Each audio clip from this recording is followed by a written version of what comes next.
বিদায় শব্দটা খুবই ছোট, তাই না? তবে পৃথিবীর সবচেয়ে বাস্তব ও কঠিন শব্দ। এর বাস্তবতাকে কেউ অস্বীকার করতে পারে না। বিদায়ের এই বাস্তবতাকে ঘিরেই তো অতীত হয়ে যায় কিছু স্মৃতি, কিছু স্বপ্ন। আর সেই স্মৃতি ও স্বপ্নকে ধরে রাখতে মানুষের চেষ্টার কোনো কমতি নেই। মানুষ ক্ষণিকের জন্য পৃথিবীতে আসে, তবুও মানুষ রেখে যেতে চায় জীবনের চিহ্ন। স্মৃতি রেখে যাওয়ার আর স্মৃতি হয়ে থাকার আগ্রহটা মানুষের স্বভাবজাত একটি বিষয়। তবে সফলতার মানদণ্ডে একজন মানুষ তখনই সফল হয় যখন তার রেখে যাওয়া স্মৃতি, তার জীবনের চিহ্ন আর কর্মের সুফল কল্যাণ বয়ে আনবে সৃষ্টিকুলের। হ্যালো এভরিওয়ান, আসসালামু আলাইকুম। Welcome back to my new video. সবার কি অবস্থা, কেমন আছেন? আশা করছি যে যেখান থেকে আমার আজকের ভিডিওটি দেখছেন সবাই অনেক বেশি ভালো আছেন। আমিও ভালো আছি আলহামদুলিল্লাহ। সামনে ঈদ, সবাই তো বুঝতেই পারছেন অনেক বেশি কাজের চাপ। তাই আপনাদের সাথে এলোমেলো ভিডিও নিয়ে হাজির হয়ে যাচ্ছি। অনেক আগে রেডি করা ছিল, সেই ভিডিও শেয়ার করে দিচ্ছি। সবাই তো জানেন ভিডিও করা, ভিডিও এডিটিং করা, ভয়েস দেওয়া কতটা বেশি কষ্টের। তাছাড়া এতটা সময় নেই, আর ভিডিও না দিলেও তো চ্যানেল একেবারেই ডাউন হয়ে যাবে। তাই ভাবলাম যে রেডি করা ভিডিওগুলো ছিল ছোট ছোট, সেই ভিডিওগুলো আপনাদের সাথে শেয়ার করি। আর এগুলো তো আমারই করা কাজ, তো অনেকের জন্য কিন্তু আজকের ভিডিওটি অনেক বেশি উপকারীও হবে। আচ্ছা, অনেকেই না জানতে চান আপনারা কিভাবে কাজ শুরু করতে পারেন, আইডিয়া দেওয়ার জন্য। আসলে আমি তো তেমন অভিজ্ঞ না, আপনারাও তো জানেন।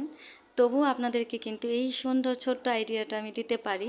এই যে এখানে রুমালের ডিজাইনটা দেখছেন, এখানে কিন্তু অনেক বেশি কাপড় লাগে না। আপনি কিন্তু এক গজ কাপড় দিয়ে কমপক্ষে 4টা রুমাল কমপ্লিট করতে পারেন। আর দেখেন একদম কাজ কম, সেলাইগুলো কিন্তু একেবারে সহজ। আপনারা যদি আর্ট ভিডিও এবং সেলাই ভিডিও দেখতে চান অবশ্যই কমেন্টের মাধ্যমে জানিয়ে দিবেন। আপনারা চাইলেই কিন্তু এমন সুন্দর রুমাল দিয়ে কাজ শুরু করে দিতে পারেন। তবে সব কাজেই কিন্তু আপনাকে শ্রম দিতে হবে। তো যারা শুরু করতে চাচ্ছেন তারা কিন্তু এই কাজটা দিয়ে শুরু করতে পারেন। একদম খরচ কম, এবং আপনি চাইলে একদিনে 3টা 4টা 5টা রুমালও সেলাই করতে পারেন। তবে ধৈর্য ধরে করতে হবে, সেটা পেজ হোক বা চ্যানেল হোক, সব জায়গায় আপনাকে সময় দিতে হবে। তাহলেই কিন্তু আপনার কাজের অগ্রগতি হবে। এই যে দেখেন সেলাইগুলো কিন্তু একদম ফিনিশিং সুন্দর হয়েছে। তো আমার কাছে কিন্তু খুবই ভালো লেগেছে ডিজাইনটা। আপনাদের কাছে কেমন লাগলো ছোট্ট একটি কমেন্ট করে জানিয়ে দিবেন। আরেকটা কথা হলো, এই রুমালগুলো সেলাই করার পর আপনার কিন্তু অনেক বেশি লাভ হবে না, কম হবে। তবে আরেকটা জিনিস আপনাকে বুঝতে হবে, আপনি চাইলেই কিন্তু অনেকগুলো রুমাল অনেক তাড়াতাড়ি সেলাই করতে পারবেন, এবং যদি অর্ডার নেন আপনি কিন্তু সময় মতো ডেলিভারি দিতে পারবেন। এই ছোট ছোট কাজগুলো করে কিন্তু যদিও অল্প লাভ হয়, তবে আপনার জন্য কিন্তু খুব ভালো হবে। আর আপনাদেরকে কিন্তু আমি আরও একটি আইডিয়া দেখাবো, আপনার ভিডিও জুড়েই থাকুন। আমি আসলে সত্যি কথা বলতে মাথায় তো অনেক আইডিয়া আছে, তবে সময় একদমই করে নিতে পারছি না, বা একা হাতে কাজ করা তো এত কাজ করা তো সম্ভব না। তবে আলহামদুলিল্লাহ ঈদের পর আমি অবশ্যই আরও ভালো কিছু করার চেষ্টা করব, কারণ আমার অনেক অনেক ভালো প্ল্যানিং আছে, আমি ওইভাবে করব আল্লাহ যদি চায়। আর আমি কিন্তু আমার করা অনেক কাজই আপনাদের সাথে শেয়ার করতে পারি না, কিভাবে করব, কারণ আমি ভিডিওই করতে পারি না। মানে ভিডিও করতে গেলে যে কতটা সময় লাগে এটা কিন্তু আপনারা অনেক ভালোভাবে জানেন। যেই কাজটা আমি মনে করেন যে 30 মিনিটে করব, ভিডিও করতে গেলে ওই কাজটাই কিন্তু আমার 1 ঘন্টার উপরে লেগে যায়। তখন তো আমি ঠিকমতো আসলে ডেলিভারিও দিতে পারবো না। এই জন্য আপাতত আমি ভিডিও করা অফ রেখে আগের যে ছোট ছোট ভিডিওগুলো আছে ওইগুলো আপনাদের সাথে শেয়ার করছি। আর এখন দেখেন যেই আইডিয়াটা দিব এটাও কিন্তু একদম সহজ, কারণ একটা কামিজ ওড়নাতে কাজ করতে কিন্তু অনেকটা সময় লাগে। বাচ্চাদের ফ্রক এবং হচ্ছে রুমাল, আর এই যে হচ্ছে পাঞ্জাবির হাতের কাজ, এই পাঞ্জাবিও কিন্তু আপনি চাইলে প্রত্যেক দিন 2টা 3টা করতে পারেন। বিজনেসের ক্ষেত্রে যে ডেলিভারির যে ব্যাপারটা আছে, আপনি যদি সময় মতো দিতে পারেন তাহলে আলহামদুলিল্লাহ আপনার অবশ্যই ভালো কিছু হবে। আর ডেলিভারি যদি ঠিকমতো দিতে না পারেন তাহলে তো আপনার কাস্টমার হাতছাড়া হয়ে যাবে।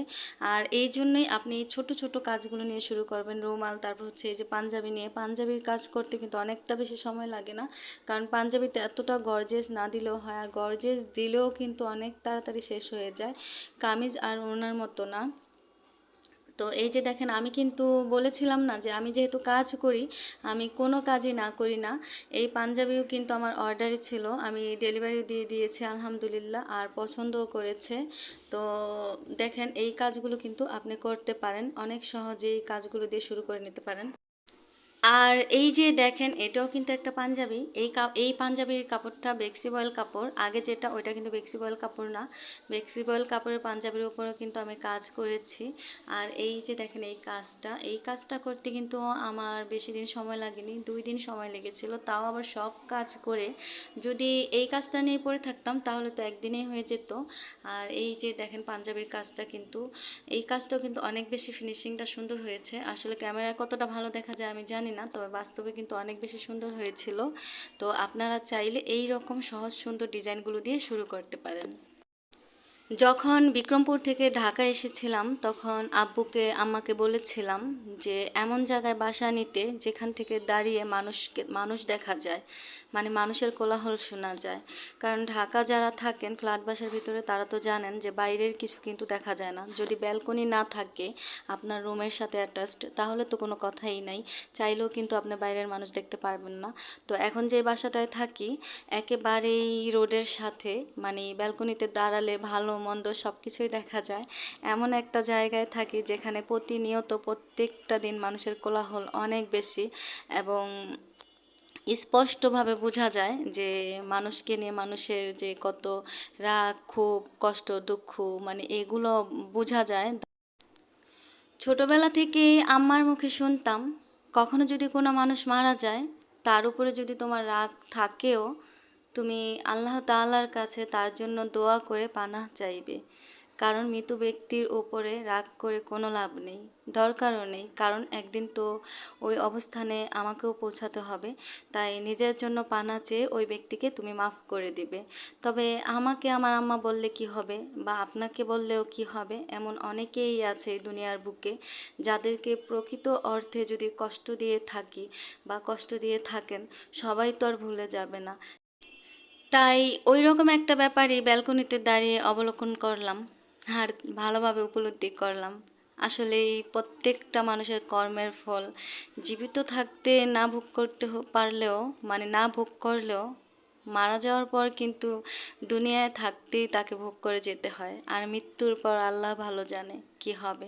তাই আমরা এই মিথ্যে সফলতার পিছনে না ছুটে, সফল তো আমাদের হতেই হবে, তবে এমন সফল হতে হবে যেই সফলতায় মানুষ আমাদেরকে মনে না রাখুক, তবে কটাক্ষ করে কথাও যেন বলতে না পারে।